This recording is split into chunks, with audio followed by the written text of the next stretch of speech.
My best advice for aspiring DA players is to be completely committed to yourself on your team in order to grow to the best of your ability to showcase your talent at the highest level.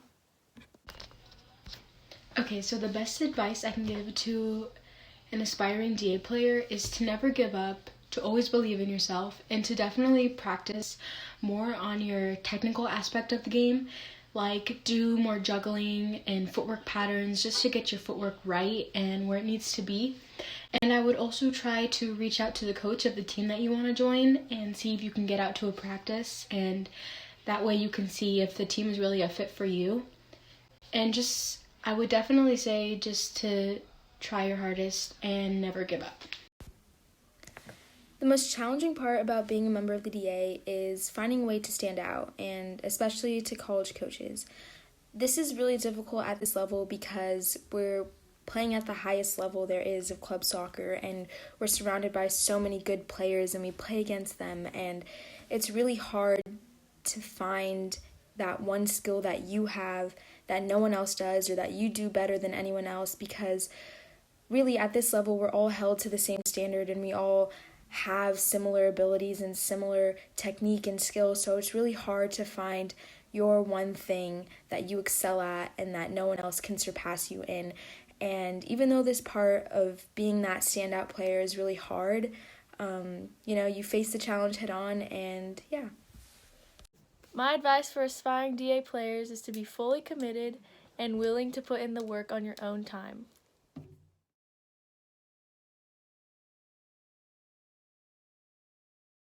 The best way to balance AP classes in school is to have really good time management skills and to be organized. If you have really good time management skills, it'll help you plan out the week ahead for that class or those classes so you won't procrastinate. The way I balance school and soccer is by communicating with my teachers and coaches about what's on my plate and making schedules and lists to ensure that I'm not overwhelmed or I don't procrastinate and have enough time to do everything.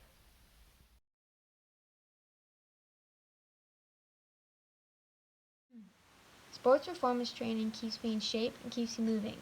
Missing out on just one practice kicks you in the butt the next time you want to get on the field. Training may be hard, but it's necessary to avoid injuries and to put in your all on the field. Sports performance has helped me to stay fit and to build my speed. It has also helped me with how to take care of my body and recover.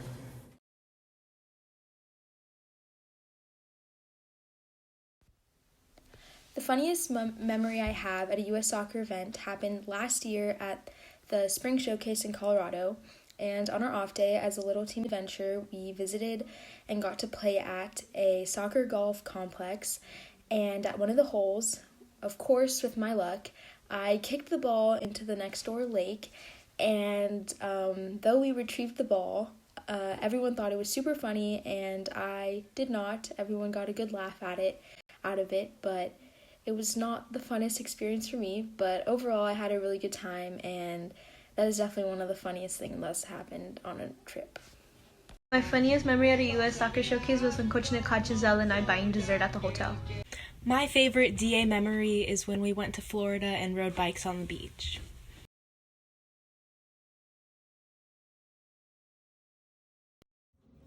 What I enjoy most about playing at the DA level is knowing that I'm playing at the highest level possible and getting to compete against some of the best players and teams in the country. I also really enjoy traveling and making a ton of memories with my team. What I enjoy most about playing at the DA level is the traveling experience you get. I enjoy the bonds we create with everyone on my team. Really nice. It's like my second family because we see each other from Monday to Thursday every day at practice, and we see each other every weekend because we have a game, and traveling with them is like my second family.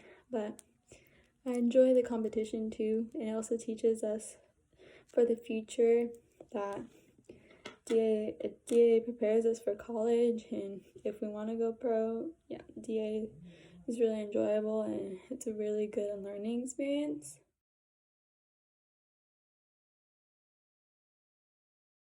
I play soccer because it brings me this level of adrenaline that I don't experience with anything else.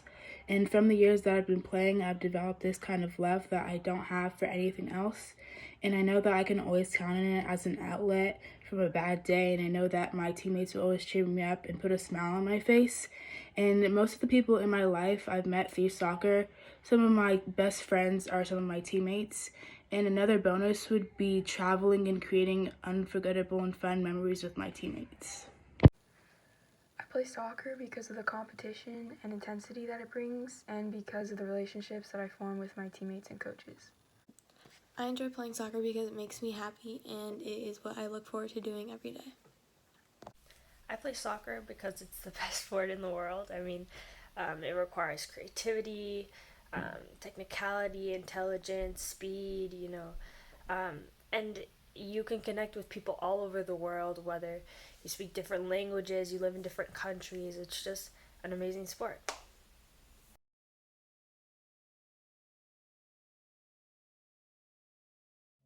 The second question I got is what the difference is from playing club and DA. I'd just say timing, because club practices are probably only 2 times a week and DA is 4 times a week.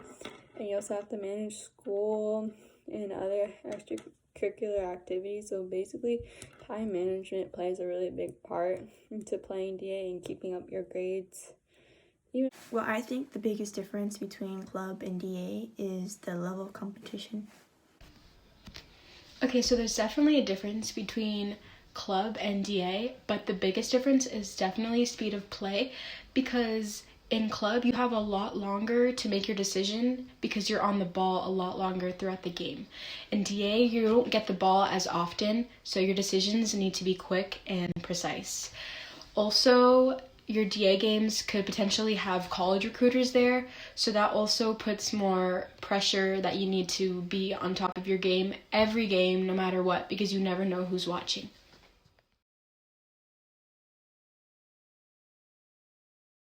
Things I'll be taking away from playing at the DA level are staying fit, taking care of my body, performing at a high level, being a good person and a good player, and the mental strength it takes to be playing at a high level.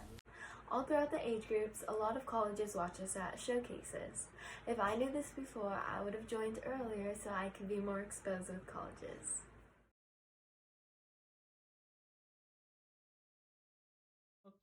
And my recruitment process started with making a list of colleges that had my major and interested me. I then started emailing the coaches about my soccer schedule and about myself. I also went to a lot of ID camps. I went to an Azusa Pacific University ID camp, and the coach recognized me, and I kept emailing her after the camp. I also let my coaches know what colleges I was emailing. I went to many other ID camps, and the coaches from APU came to some of my games. In the summer of my junior year, when the colleges can talk with players, the head coach at APU offered me a spot. After many emails, ID camps, and games played in front of the coaches, I verbally committed to Azusa Pacific University. My coaches Nick and Mike both played a big role in my recruiting process by also reaching out to coaches on my behalf, which was greatly appreciated. Step 1, you have to research schools to find one that fit your academic and athletic needs. You need to contact the coach through email, keep them updated, email them your schedule and a couple things about yourself, and fill out any recruiting forms that they send you, and make sure to keep in touch.